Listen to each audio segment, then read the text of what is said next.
Hello, I'm Waqar Rizvi, and this is Scope.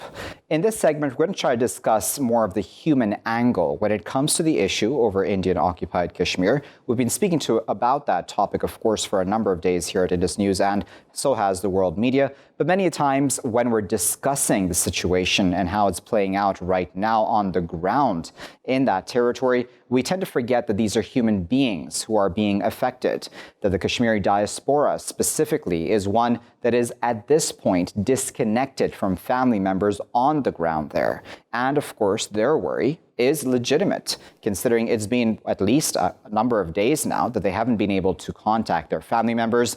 What exactly are their families going through at this point? What exactly is the diaspora going through?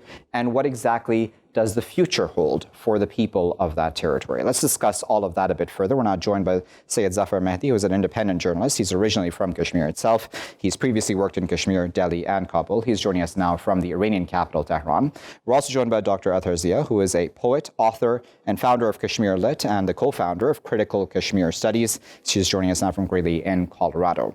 Ather and Zafar, thank you both for joining us. Ather, I wanted to start with you, if I may. As I said in my introduction, Ather, we tend to forget that these are human beings, of course, and this can go for any conflict zone or any such territory around the world which is disputed. What has your experience been so far with yourself and your own family members and others, of course, connected to you, be it friends or others, when it comes to communication with them and your worries for them?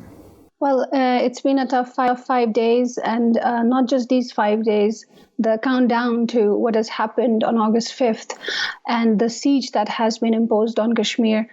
We have been in the same panic mode as our family members back home as they were preparing for the siege to kind of fall upon us. And we worry for their safety, we worry for their lives, and this is not unheard of what can happen and the kind of fears we have for them. So at the moment, we know that a lot of people, we get messages from social media, we are in contact with each other. There are several diaspora groups trying to drum up awareness. But what actually is happening on ground, no one knows. So there's news trickling out, and the places that we all belong to, there's little bits of information coming out through different various methods, and some unconfirmed, some confirmed, and we are all worrying. We are all in this information abyss together. We feel like Kashmir is in a black hole right now. And to top it all, the most worrying part is that there's many more troops than we have seen. There's more than 40,000. We have a reason to believe, and the statistics back it up, that we have more than 40,000 troops that have been flown in the last 10 days. And every alley corner, every street is manned, is heavily surveilled. And these are people who are used to protesting because they have always been protesting. And we know that they are not going to take it lying down. And the other thing is that that we need to tell the world community that 370 was not and is not a sign of loyalty, Kashmiri's loyalty to India. It's actually a constitutional arrangement, and this is what Kashmiris were protecting their territorial sovereignty with. So they will not take it lying down. So when the protests are happening, we don't want it to be misconstrued that we want to stay with India. We want it to be put in context that this is not our fight to stay with India, but actually trying to protect our territorial sovereignty and protect Kashmir from settler colonialism. When we're looking at the situation right now, is this different than previous such situations? As I put to Zafar, and you had said yourself too, you alluded to it in your first answer, that we have been through such things before, not possibly about Article 370 specifically or otherwise, but there have been tensions in that region for such a long time, and there have been communication blackouts in the past. Does this feel different to you? Oh, this feels very different. This is not like any other. This is unprecedented because, we also have to look at the rundown to the siege.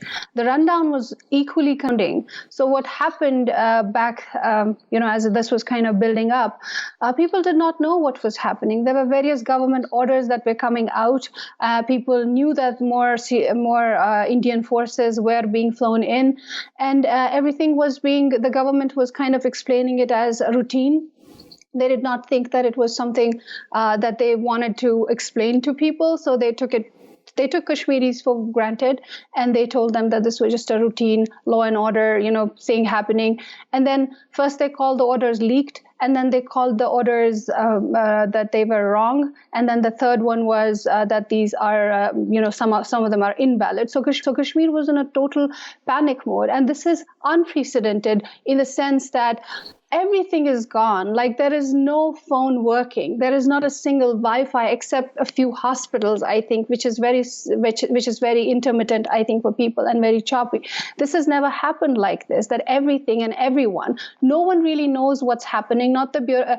The police, the Kashmir police, the top officials of Kashmir police came on horizon, and they talked about what's happening, and they all were assuring people that nothing was wrong. And there was this grapevine also kind of buzzing that no one really knows what's happening. But it's not as if Kashmiris did not know what was coming. But the problem is that everyone was focused on the judiciary. No one knew that this siege is they were thinking that the Indian Supreme Court is going to decide something, and then probably, because that's where our focus has been for the last 4 years, no one knew it's going to come in a different route. And this is unprecedented, that not even Kashmiri journalists, not that they have been free, they have always been under duress, and they have always worked under heavy surveillance, but not even a peep from them. Indeed. So on that point, in fact, because that's a good point actually to bring up, Zafar, do you believe that no one was really expecting things to have escalated this much vis-a-vis the Indian government's decisions regarding occupied Kashmir? Well, as I said, the past few days have been very difficult for us, with no news coming from home. And today we heard a news that one teenage boy has been killed, and a lot of people have been hit by pellets, and they're admitted in hospitals. So I think this is a start of a new season of unrest, and it's going to be a long battle. And as Ather said, people are not going to take this lying down. They will fight back. And I think Indian government has itself to blame for this kind of situation they're in. And coming to this information blockade, which you earlier said, why India does this. I feel that it's because of the suspension of internet and information blockade. It's a tested formula used by India in Kashmir. Whenever there is some sort of uprising, or there's some sort of a situation where they feel their identity or their presence in Kashmir is threatened. Like, for example, we saw for the killing of Burhan Wani also. The first thing they do is they shut down the communication channels, including internet, new media. The idea is to muzzle the voices of dissent and hide their horrendous war crimes in Kashmir. Well, yes, people were not fully prepared for it because they were expecting some judicial verdict to come out of it. But at the same time, I would say it was not totally shocking also, because we have a Hindu nationalist government in Delhi that seeks to sort of end Muslim majority character, the Muslim majority status of Kashmir, and annex it with the Indian Union against the aspirations of people of Kashmir. The successive regimes in Delhi have always tried to focus on the land, not the people. And people have always vehemently opposed their moves, and they will continue to do so. Today we are in a siege, and people are locked up. And there is Article 144 imposed, which bans the movement of people, which bans the assembly of people. Schools, shops, everything is shut down. Even petrol pumps are dry. ATMs are out of money. So there's a emergency situation. But the thing is, nobody seems to care, and especially the international community. But the thing is, Kashmiri diaspora is talking about it. We have articles in foreign media. We have people on news channels speaking about it. On that point about the diaspora talking about, Zafar, because you're a journalist, and I'm sure you relate to this, I imagine it's been very challenging to try to get verified information from on the ground, especially under such a complete blackout. And as I put to you earlier, because in such a blackout situation, then isn't there actually more room for hype and panic? And does the Indian government not realize that it may actually just be creating more of a headache for itself, PR image-wise, worldwide? Exactly. Like the local media in Kashmir, it's been very critical of Indian government's policies in Kashmir, and it's not been able to work these days because of the international internet shutdown. We have New Delhi-based channels which are reporting from the Kashmir, and they are full of dishing out propaganda. Like one popular news anchor, she flew to Kashmir, and she was talking she was saying there's a relative calm and peace in Kashmir. I think she confused desolation for peace. We have a very popular saying of one poet, Abbas Shahid Ali. He says, They make desolation and call it peace. And that's what the confusion is. And of course, when you cage people, when you confine them to their homes and there's no movement, there's no assembly, there has to be desolation. So of course. Yeah. Okay, well, we'll leave it there at that with Zafar and Ather. As we appreciate you speaking to us from Tehran there, and Ather, of course, for speaking to us very early in the morning there from Greeley in Colorado. We appreciate both of their times. Viewers, we'll continue this conversation, though, after this short break. Please stay with us. Welcome back, viewers. We're still here in Scope with me, Waqar Rizvi, and we continue to discuss the human angle on the situation currently playing out in Indian-occupied Kashmir. To discuss this further, we have more members of the Kashmiri diaspora joining us now to share their thoughts. We're joined now by Dr. Inshah Malik, who is an author and political theorist, and she, of course, specializes in Kashmir. She's joining us now from Kabul. We're also joined by Syed Saqib Abbas, who is a research scholar. He's joining us now from Tehran. And we're also joined by Huma Bashir, who is an author. Her published work covers Kashmir, Indian Muslims, terrorism, and more macro South Asia issues. She's joining us now from Berkeley, California, in the U.S. Huma, Saqib, and Inshah, thank you to all three of you for joining us. Inshah, I'd like to start with you, if I may. What are your thoughts about, as someone in the diaspora, what are your thoughts about, and for your family members and others on the ground there, from whom you've been cut off, communication-wise, for at least 5 days now? Thank you so much for having me on your show. And what is important is that it is not about just a single person. It's like a lot of Kashmiris are outside and they are anguished about what has just happened. And Kashmiris from the valley, I think, and Kashmiris who have been sharing the power with India in terms of the government structure there, are now feeling that this is a black day. This is the end of any kind of collaboration with the Indian state. But at the same time, the hopes are high. Kashmiri people are very resilient, and they will try to bring attention to the issue that how they have been rendered stateless despite having such a long history of being an indigenous state in the region, have been suddenly rendered without a state. But of course, that is not the only issue. The other issue is that Kashmir is a de facto occupation before this move was taken by the BJP government. Yeah. So being a de facto occupation itself was a lot of human toll. Like, since we are looking at the human consequences of this disaster, we are talking about human rights violations, and for years we have spoken about how much dehumanization Kashmiris have been subjected to. But right now we are at that pivotal point where Kashmiris are feeling the heat of becoming stateless in South Asia. Yes. Saqib, what are your thoughts about all of that, specifically for your own family, who I know you've been cut off from as well for at least 5 days, and of course your worries for them, and secondly, just tell us about what you think happens next, because many people said that it's not a complete surprise that this decision was made on the part of the Indian government, especially this government under Modi, but then others would say, listen, in the lead up to all of this, this extent of a decision was not actually expected. What are your thoughts on that? Well, of course. I agree with Inshah where she said that the statelessness is now a major issue that Kashmiris will be facing. But also there is a change in policy of the Indian government, which was gradualism before. They were planning to do this, but in a very slow and measured way. But now this new dispensation its policy is changed. It has interpreted what it got a mandate. In India has interpreted it as a mandate for supremacism, and it is using now raw force. And actually it's a threat to all, because their agenda is of homogenization. So any difference, whoever that may be Indians, that may be Kashmiris, that may be Muslims living in India, they are under threat. So this is a message. Actually, this is a message of a beginning. It's not an end. It's the message of a beginning, but from our side also, we have to be resilient, and the solidarity must bring us all together throughout the region, because it's not only a threat to Kashmiris. Because you see, Article 370 and all this, Kashmir, it was not only beneficial to Kashmiris. There were other ethnicities in the region. For example, the Baltis in Kargil. There were the Pahadi people in Poonch and Rajouri. They are also out in the streets.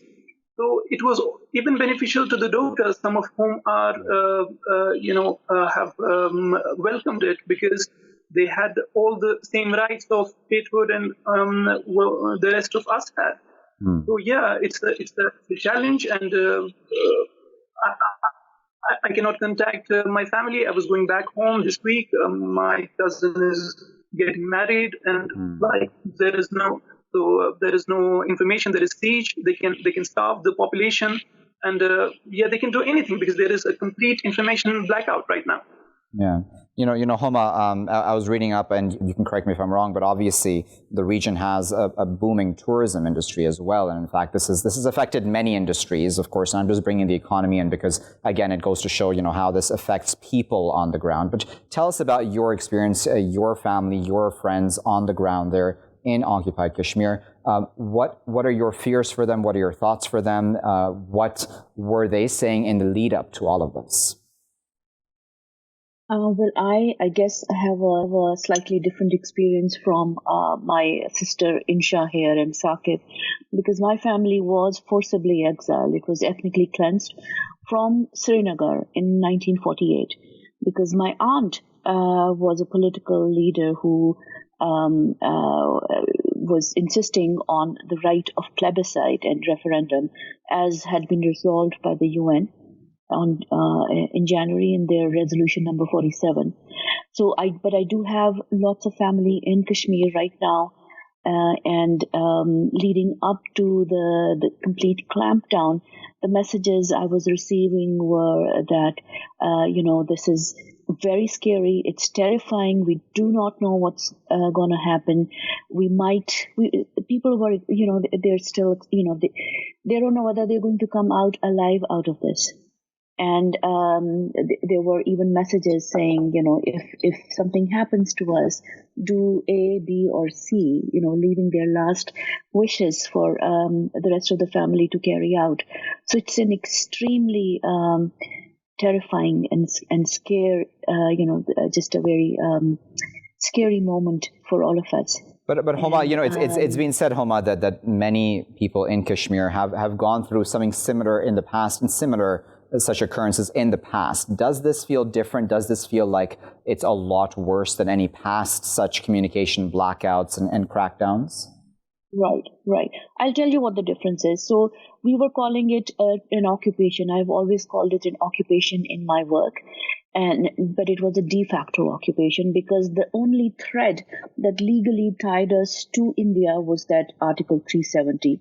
Which gave India very limited powers, only in communications, in foreign relationships, in foreign affairs, and in defense. And of course, India whittled away at it for the last 70 years. But that story of Aesop's fable with the emperor has no clothes? This emperor had one thread on him, and he was whittling away at it. We knew that the emperor had nothing but that thread, and he was. I have been under an incremental genocide from India from 1947. But at this point, that thread has come loose. That tiniest excuse of a legal relationship is gone. This is an explicit annexation. It's an explicit military occupation of another country by India.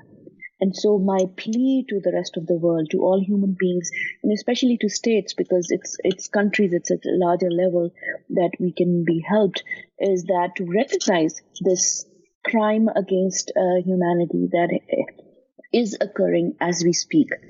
And we know that under human rights, even rights to information, rights to internet, rights to telephone is a part of human rights. Indeed, and on that point, Huma, if you allow me, because I think that's an important point. Inshah, as you well know, in your work, as I'm sure you can appreciate, of course, the right to information and access to information is vital for any of us to do our work, be it as journalists, authors, or otherwise.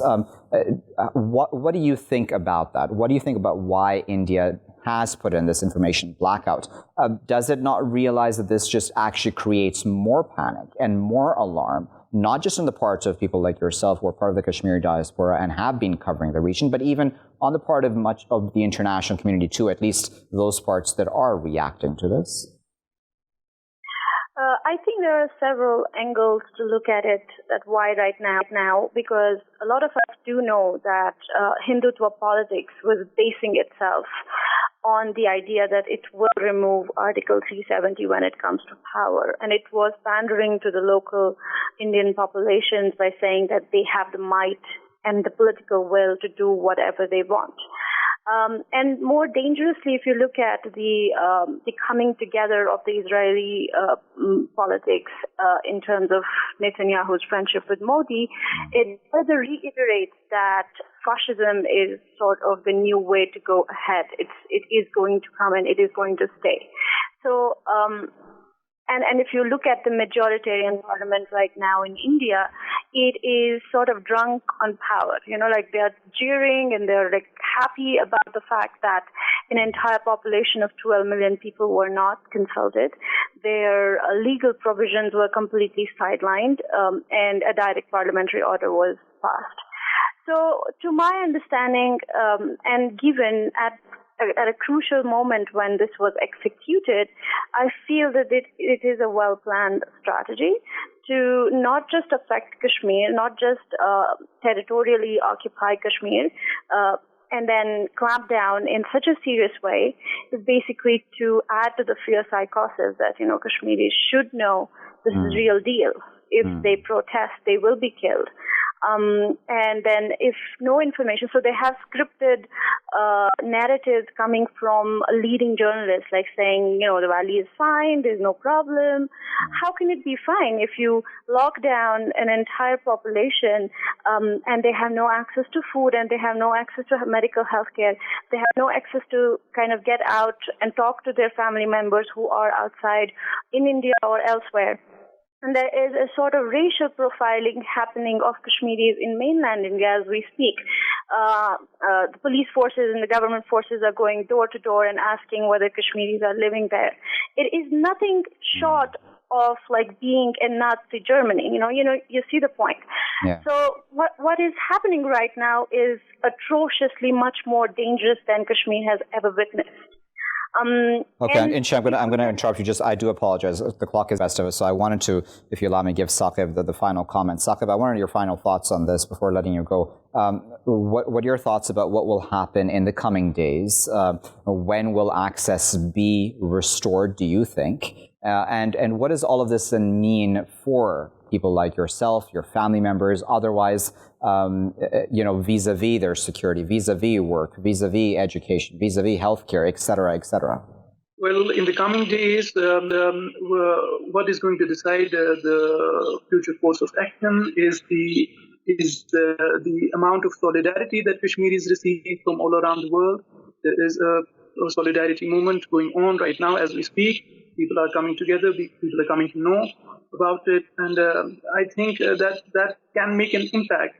And all the people in the region of South Asia must understand this, that it is starting here, but it's not going to end here. Because the playbook of Hindutva politics, I recommend that your viewers read Hedgewar's and Golwalkar's literature on what their ideology is about. It's complete homogenization of South Asia. It is the curtailing of the differences. There is no space for a different identity in this worldview. So we have to come together in this, not only Kashmiris, but people from across the region. All right, we'll leave it there. That's our final thought. But of course, we appreciate Saqib, Inshah, and Huma for their time and, of course, for their insight. I know this is a tough topic. And, of course, we had all of our guests who are actually part of the Kashmiri diaspora to speak about this. And certainly they are all worried about their friends and family members back home. They're in occupied Kashmir, and we, of course, our thoughts are with them as well at this time. But, of course, they all put that into context for us, didn't they, viewers, about the situation is like, what led up to this, and the fears that many of their family members and friends expressed to them in conversations before this complete information blackout was instated, talking about, even the fact that if they were never to speak again, God forbid, or otherwise, their final thoughts, et cetera, et cetera. These are, of course, very tough topics, but it's always very important in all such situations to bring in the human angle, because that is what actually always puts things into context for us. It's not just about politics or grandstanding or otherwise. These are human beings that are affected. These are human beings that are being locked in their homes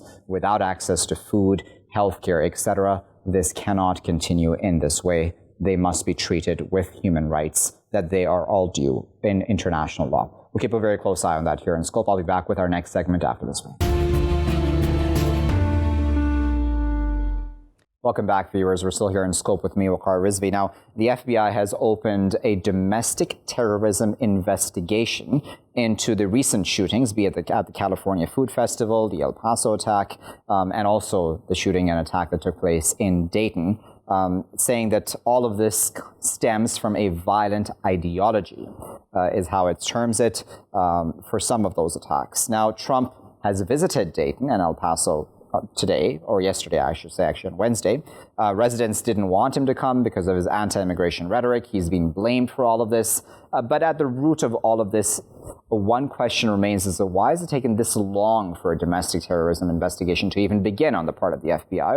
Or were we all just overstating possibly the threat from domestic terrorism in this regard, be it from white supremacy or white extremists or however we want to term that?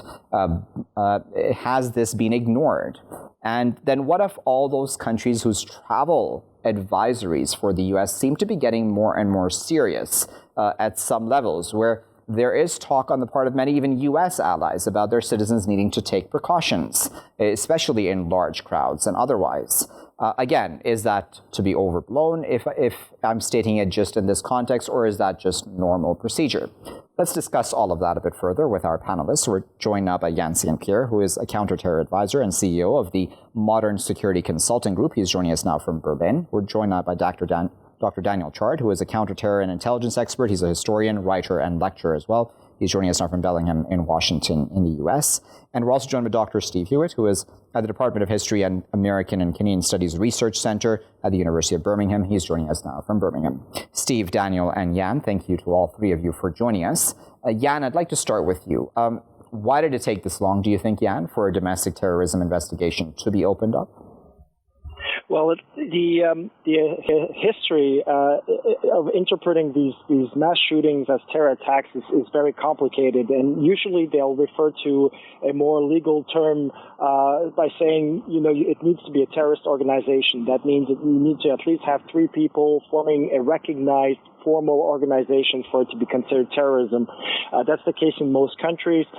Anything or any attack occurring with less than three people involved or at first will not be deemed to be terrorism. And a lot of countries, Canada and New Zealand at first, prior to or just after Christchurch, or Germany, will usually refer to this law to determine if it's an act of terrorism or not. Furthermore, there's the problem that, especially when it concerns white supremacy or white shooters, white terrorists, there's a reluctance. It's not seen as a threat from outside, and it's seen as somebody would say, well, one of us. And there's always a reluctance to actually recognize this type of threat as being on the same level as, for example, Islamic terrorism or other types of terrorism that are seen as coming from outside into a country, and those two factors combined usually play a big role in what determines or not an attack as being terrorist. Okay, so Daniel, is this one of those cases where it's better late than never? Will this now, do you think, pick up steam? Will we now see the U.S. government, the FBI, going after those sorts of shooters and white extremists, or however we want to term it, properly? Well, as a historian, one thing I can say is that we can never predict the future. But one thing that a couple of things we do know about the FBI and these white racist groups. One thing is that we know that currently the FBI director Christopher Wray has recently said that the FBI is conducting somewhere around 850 investigations into supposedly white supremacists or white right-wing domestic terrorists. At the same time, though, 80% of the FBI's anti-terrorism investigations are targeting supposed Islamic extremists. This is despite the fact that since 9/11, right-wing and white racists have carried out more deadly attacks, according to the New America Foundation, than Islamic extremists have. And I think we also have to recognize that white racist violence is not something new in the United States. Racist violence against indigenous people and enslaved people of African descent is part of what this country is founded on.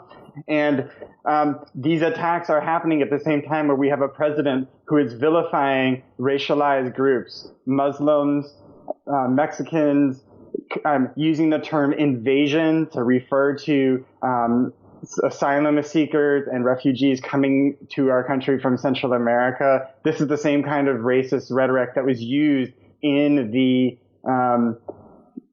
manifesto by this shooter in El Paso. The FBI itself has a mixed record of dealing with this kind of violence. In the 60s, after under heavy pressure from the international community and the civil rights movement, the FBI did end up going after the Ku Klux Klan, but that was after ignoring this racist group for decades. And at other times, the FBI has gone after these groups, but also gone after civil rights leaders like Martin Luther King in the 60s. Okay.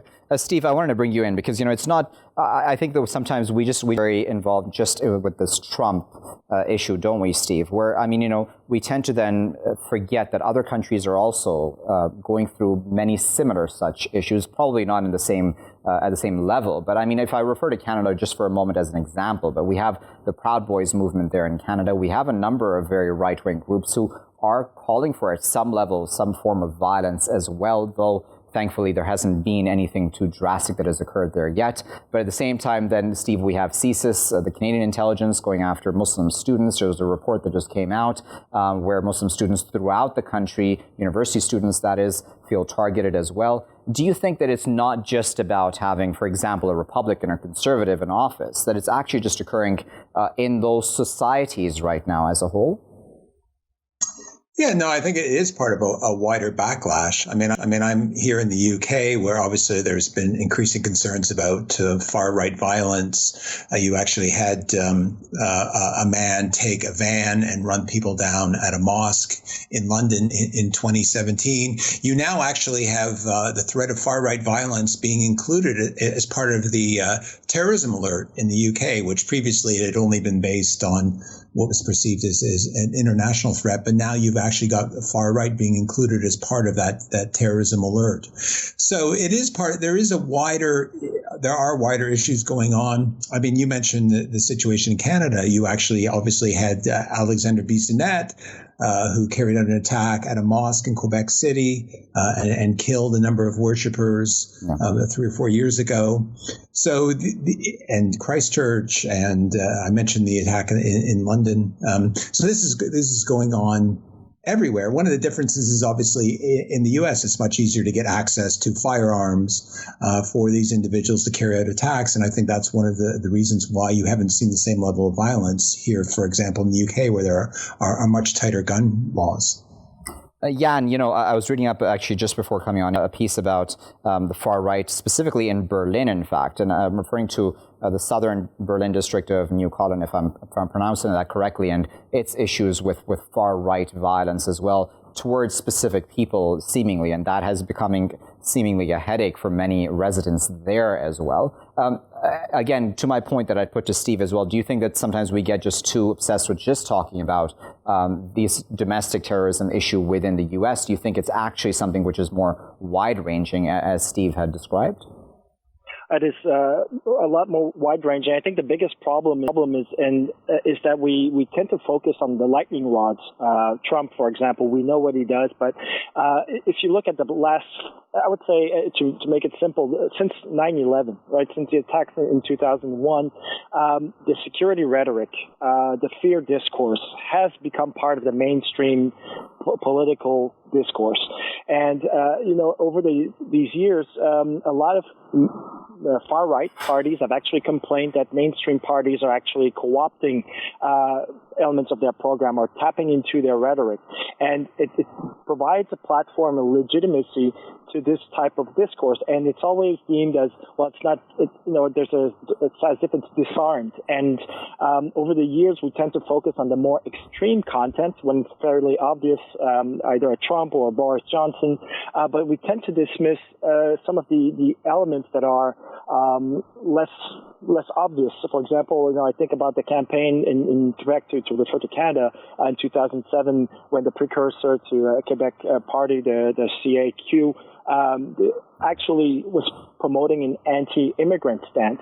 It was seen as being a protective rhetoric.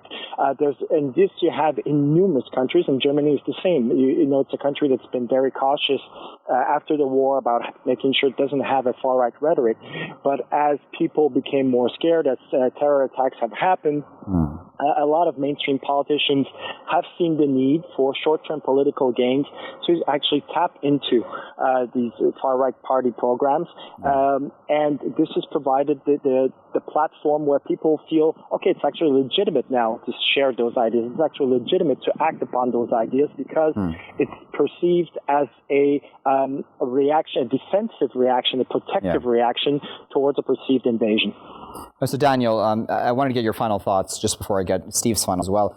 Daniel, as the FBI has opened this domestic terrorism investigation, we then had these raids, these immigration raids, which have taken place, in which 700 migrants were arrested, and just hours before Trump actually visited El Paso, where the man linked to that had that online screed, and he had spoken about a quote-unquote Hispanic invasion. Those are mixed messages then, isn't it? On one hand, to open the investigation, that's credit where credit is due. But then on the other side, to then be, going after essentially the very people that this man wanted to target. What do you make of that? I'm glad you brought that up, and it's sad and a tragedy. And I think we have to recognize the racist ICE attacks and raids in Mississippi that are targeting a racialized other group that's been racialized by the president as part of the same, as a form of state violence that is a parallel to this domestic so-called non-state terrorist violence that was carried out in El Paso. These are related forms of racism and violence. And if we really want to talk about reducing the violence we consider terrorism, we need to really think about reducing all kinds of violence in our society and seeing how different kinds of violence and racism are related. And I don't think that the FBI alone I don't think the FBI is going to save us from this larger problem of violence. It's something that is going to need to be solved through the kinds of social movements that have brought people like Ilhan Omar into office, who is making these connections between U.S. imperialism and violent U.S. foreign policy abroad, between racist police brutality, between the targeting of Muslims and immigrants and Mexicans, LGBTQ people, and these different groups. We need to look at the whole picture. And Steve, I wanted to give you then the final thought, and I want to, again, just the example of Canada, because I know that both of us are Canadians, so we can talk about that example for a moment. Canada right now has a Liberal government, Steve, so that, it sort of doesn't really go parallel, does it, when it comes to the U.S., where you have this Republican in office. In Canada, you have Justin Trudeau, who speaks at least about inclusion, et cetera, in society, and speaks, and mingles with immigrant communities, be they Muslims or others. Why then there, too, would you have an intelligence agency such as CSIS targeting specifically Muslim university students? These are troubling mixed messages, aren't they, throughout these countries?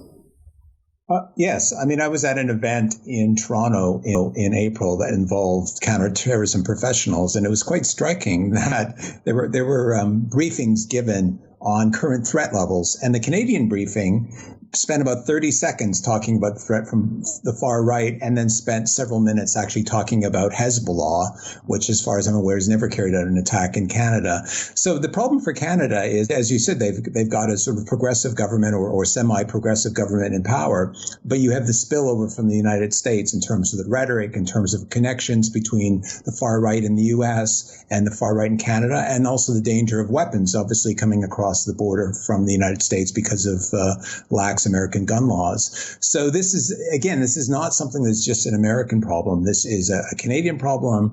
This is a UK problem. As the other speaker mentioned, it's a problem in Germany. And it is not something that is going to go away. It is not. I mean, this is something we are going to be dealing with for years to come. Unfortunately, yes. And we're going to leave there at a final point on that pessimistic note. But of course, I appreciate Steve, Daniel, and Jan for their time, and of course their expert insight today. Certainly, viewers, this will be a topic which we will be unfortunately revisiting again, because it doesn't seem like this is the last of such attacks, be it in the U.S. or even, God forbid, anywhere else in the world as well. Will this FBI investigation in domestic terrorism, will this be able to stem this tide, which we seem to be witnessing, that is growing across the U.S., seemingly allowed by Trump's rhetoric? But is it as simple as that? Is it as simple as just blaming the one lone man for allowing all this to occur? This is occurring, as I said, in places like Germany, Canada, otherwise, where even intelligence agencies are involved in really troubling, actions as well, targeting very specific communities, be it Muslims or otherwise. And then in Berlin, you have far-right activists and neo-Nazis attacking people openly in neighborhoods in the south of that city. We'll keep a very close eye on the situation here in Scope. I'll leave it there for now, though. I've been Waqar Rizvi. Thanks for watching.